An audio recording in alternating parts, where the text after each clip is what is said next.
Dans ce tutoriel, nous allons voir comment réaliser un tableau de bord.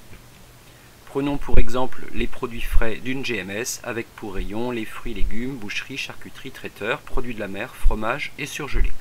On nous communique le chiffre d'affaires réalisé dans l'année N, le chiffre d'affaires de N-1, l'objectif qui était à réaliser pour N et le montant des achats hors taxes pour N.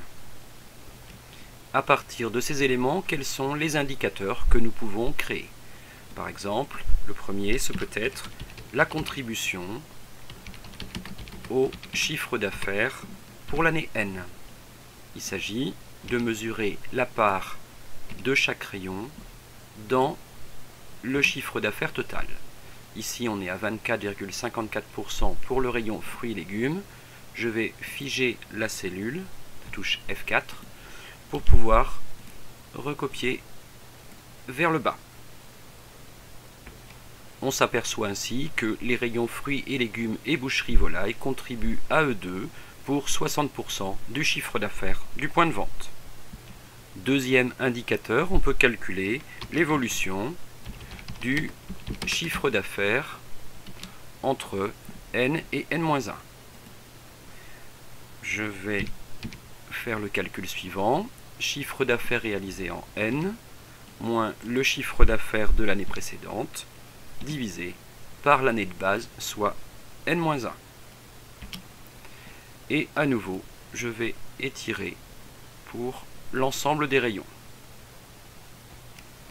On s'aperçoit ici que l'évolution du chiffre d'affaires est très inégale, avec une moyenne à 2,13%, mais une forte baisse sur le rayon produits de la mer, avec 10,85% notamment. Autre indicateur, il est intéressant de mesurer le taux d'atteinte de l'objectif.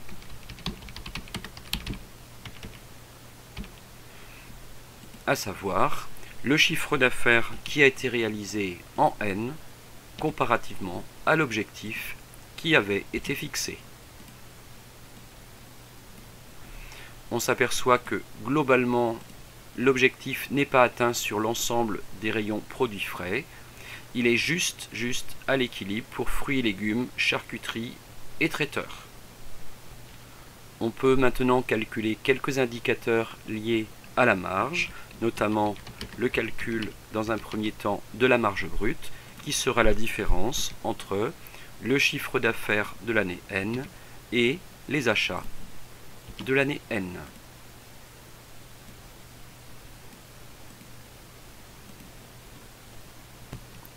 Il est alors intéressant de calculer la contribution à la marge de chaque rayon en prenant la marge du premier rayon divisé par le total. Là encore, il est nécessaire de fixer la cellule pour pouvoir recopier vers le bas.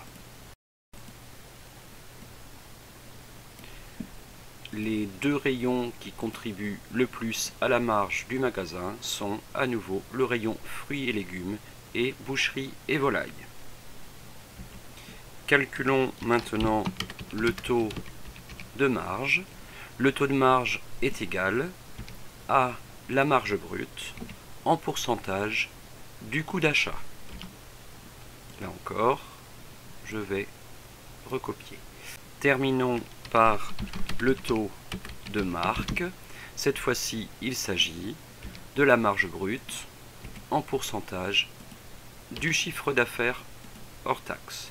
Là encore, je recopie. On s'aperçoit que les deux rayons qui ont les meilleurs taux de marge sont la charcuterie et le fromage. Je vais en profiter pour utiliser l'outil mise en forme conditionnelle, par exemple dans la colonne taux d'atteinte de l'objectif que j'ai sélectionné. Je vais faire en sorte de mettre d'une couleur particulière seulement si le taux d'atteinte a dépassé 100%. Prenons par exemple la couleur vert dans ce cas.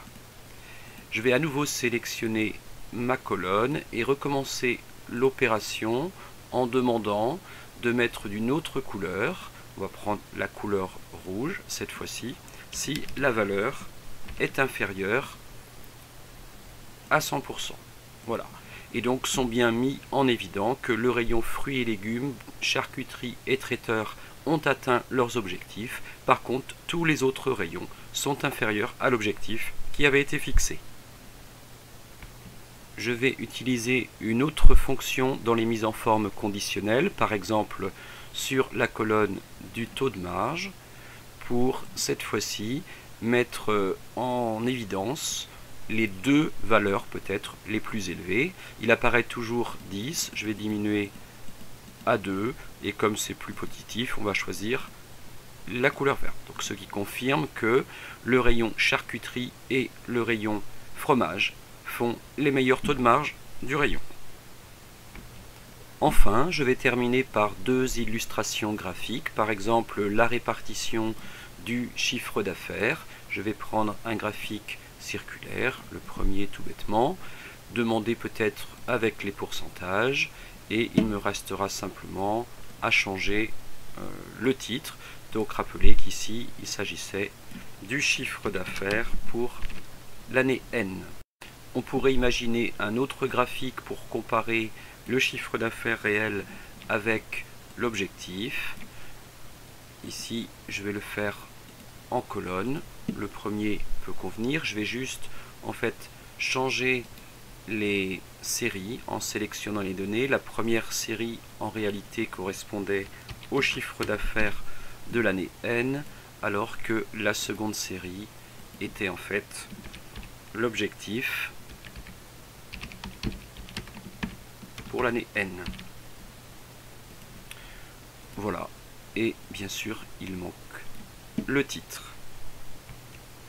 Voilà, à vous d'imaginer les indicateurs en fonction des données de votre sujet.